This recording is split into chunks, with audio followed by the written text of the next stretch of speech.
시장 집중 분석해 보도록 하겠습니다. 오늘은 조일교 A1 리서치 대표 자리에 모셨습니다. 어서 오세요. 네, 반갑습니다. 네, 오늘 바이오 관련해서 말씀을 해주신다고 네. 했었죠. 잠시 후에 다시 여쭤보도록 하고 일단 국내 시장 먼저 여쭤보도록 할게요. 이제 2,500선 목전에 두고 있어요. 네. 외국인 수급 속에 계속 들어왔는데 대표님께서 2,600선까지 말씀을 해주셨고 하기는 해요. 근데 너무 단기간에 좀 많이 오르기도 해서 어떻게 봐야 될지 모르겠어요. 대표님 어떻게 보시나요? 우리가 이제 바이오 한다 그래놓고 2주를 딜레이했어요. 네. 제가 죄송해서 오늘은 좀 바이오에 대해 디테일하게 좀 설명을 하려고 시간이 좀 없지만 그래도 안 되면 다음 주도 연계해서 하면 돼요.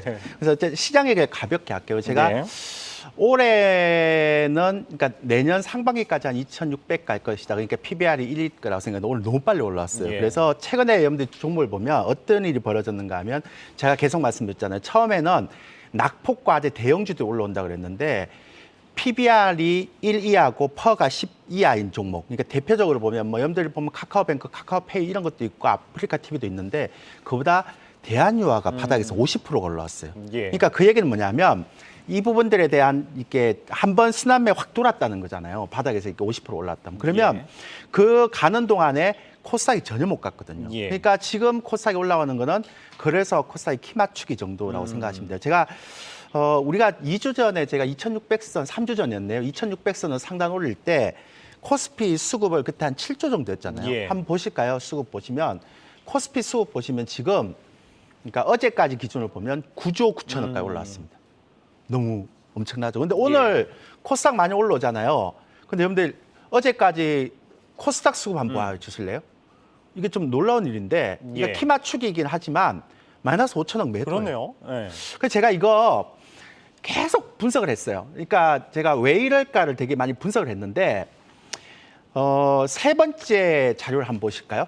근데 이게 한국은행에서 나온 통계 자료인데요. 예. 특이한 자료가 있습니다. 이게 뭐냐면 그 단기 차입금 급증하는 자료인데요. 예. 그 네 번째. 근데 요거 조금 뒤에 보고요. 예. 요거 이제 금융 투자부터 먼저 볼게요. 제가 우리가 가장 시장에서 방해되는 요건은 금융 투자 인버스 투 X잖아요. 그렇죠.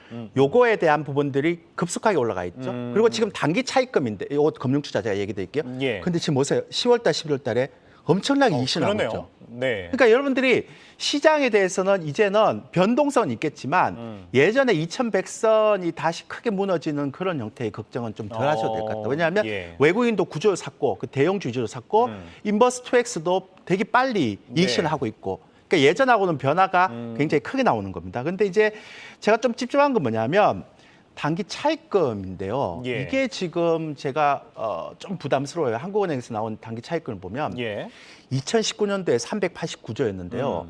2020년도 상반기에 지금 533조예요. 그러네요. 근데 이게요.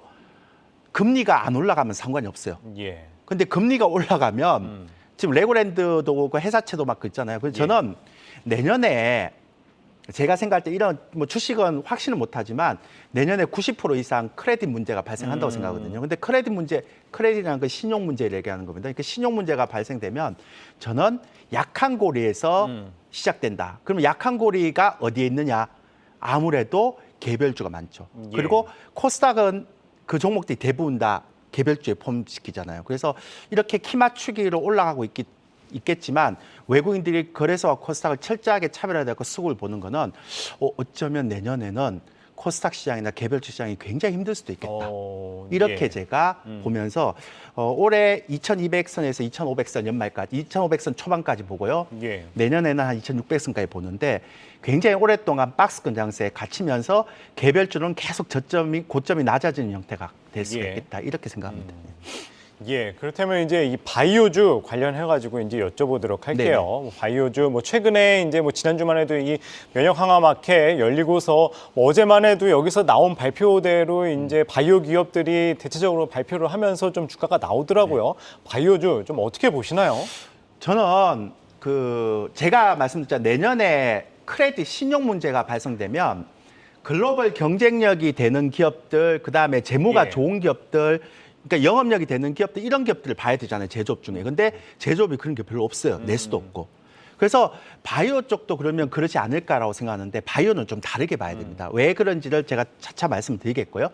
근데 저는 이번에 면역 학회도 그렇지만 정말 바이오의 가장 끝판왕은 내년에 그렇죠. JP 모건 헬스케어 예. 컨퍼런스. 왜 그런가 하면 제가 지난번에도 얘기 드렸지만 그동안 코로나 때문에 거의 아마 임상이 안 됐었거든요. 그쵸. 근데 올해 하반기 지금 아마키 나오는 거 보세요. 임상이 굉장히 빠르게 되고 있잖아요. 그렇더라고요. 그러면 내년 3월 달 정도 되면 임상이 한 8월, 9월, 9개월치가 나오는데 야, 그게 기대할 만하죠. 그러니까 작년에 JP모건 헬스케어 컨퍼런스를 했을 때는 참가 기업이 거의 없었는데 올해는 굉장히 많이 나올 것 같아요. 근데 예. 이런 경우는 보통은 어떻게 되는가 하면 11월, 12월 달에 바이오를 눌러놓고 예. 1월, 2월, 3월 달에 올리고 막상 JP모건 헬스케어 컨퍼런스 결과 나오면 그쵸. 죽이고 이런 패턴이거든요. 예. 그러니까 여러분들이 대형주 가고 코스닥의 어떤 개별주 가고 이렇게 했다면 이제부터는 내년 3월 달 대비해서 바이오를 봐야 되는데 자, 여기서 중요한 건 뭐냐면 이게 미국 행정법에 대한 영향도 있고 임상 실험이 본격화된다는 호재도 있는데요. 제가 여기서 예. 한번 비교를 해드릴게요. 내년에 일단 바이오 시밀러부터 보자고요. 바이오 시밀러는 내년에 블록버스터 신약이 2개가 특허가 만료가 됩니다. 예. 그러면 특허가 만료되면 우리가 보통 얘기하는 바이오 시밀러는 굉장히 그러니까 부각이 되죠. 그쵸. 제너릭은 화학적인 거고 생물학적인 거니까. 근데 문제는 뭐냐면 바이오 시밀러는 되게 좋은데 우리나라에 있는 바이오 시밀러가 전부 다 국내 생산이에요. 그러니까 이게 미국의 행정법에 걸리잖아요. 예, 예. 그래서 빨리 미국에 공장을 짓지 않으면 쉽지 않을 거예요. 그래서 저는 바이오 시밀러는 내년에 미국의 공장을 어떻게 짓고 어떻게 투자하고 미국의 행정법이 어떻게 돌아가는지에 따라서 호불호가 갈릴 거다. 이렇게 생각하고요.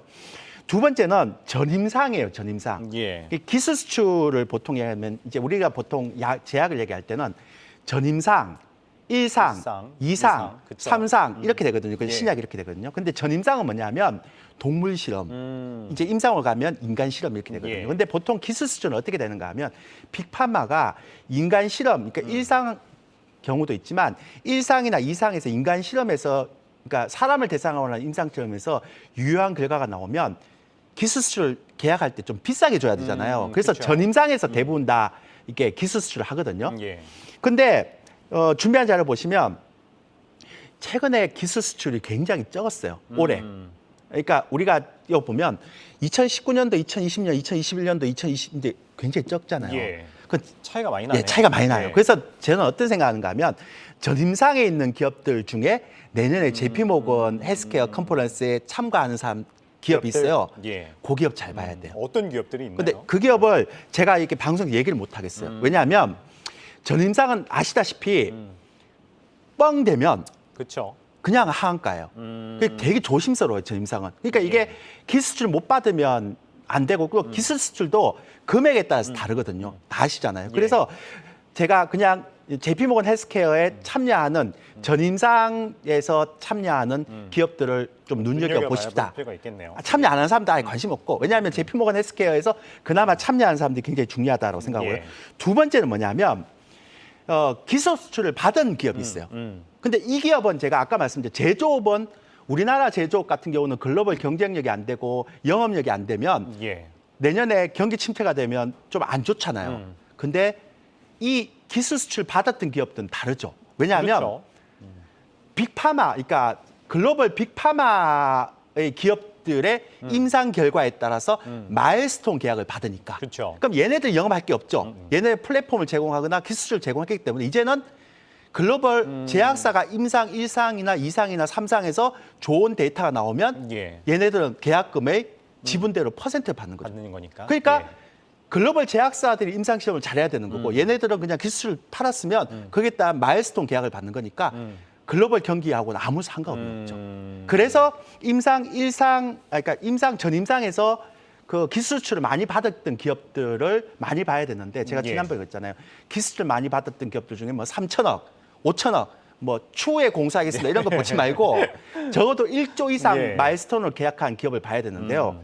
그게 딱 두 가지가 있더라고요. 예. 에이벨 바이오, 내혈관 쪽하고 레고캠 바이오. 오늘 지금 9% 가더라고요. 아침에 올 때는 그렇더라고요. 1%밖에 안 예. 가요. 그러니까 요 종목들 잘 봐야 되고요. 예. 임상 3상은 또 다릅니다. 임상 3상은 뭐냐면 2상은 그러니까 기술 수출을 했던 기업들은 또 다르겠지만 임상 3상 같은 경우는 이게 글로벌 빅파마하고 경쟁을 하는 거잖아요. 예. 그러니까 임상 3상을 발표했다 이게 중요한 게 아니라 유효성 데이터가 나와야 그쵸. 되거든요. 근데 그렇게 보면 우리나라 별로 없어요. 한미약품 유한양의 HLB가 있는데 제가 볼 때는 HLB가 제일 앞서 나가는 것 같아요. 네, 그래서 그렇게 보면 될 것 같고요. 제가 그리고 또 SK그룹의 바이오주가 있어요. 근데 그중에 SK케미칼은 너무 많이 갖고 SK바이오팜이라든지 SK바이오사이언스 이런 것들을 좀 봐야 돼요. 그래서 제가 여러분들이 막 코스닥에 뭐 다른 컨텐츠도 가고 뭐 대형주 가고 이런데 이제는 내년에 제피모건 헬스케어는 꼭 봐야 된다. 왜냐하면 임상이 없었던 기업 시기였기 때문에 임상이 나와야 되고요. 글로벌 빅파마가 임상 결과 2상, 3상을 발표하는 게 많기 때문에 우리 기술 수출 업체하고도 굉장히 연관이 있다. 그래서 내년 3월 보고 지금부터 바이오를 해야 되는데 전임상, 임상 1상, 2상, 3상을 좀 구분해서 봐야 된다. 이런 얘기를 하겠습니다. 예, 알겠습니다. 오늘 짧은 시간에 이 바이오주 자세하게 알아봤습니다. 졸교 A1 리서치 대표 이야기 나눠봤습니다. 감사합니다. 예, 감사합니다.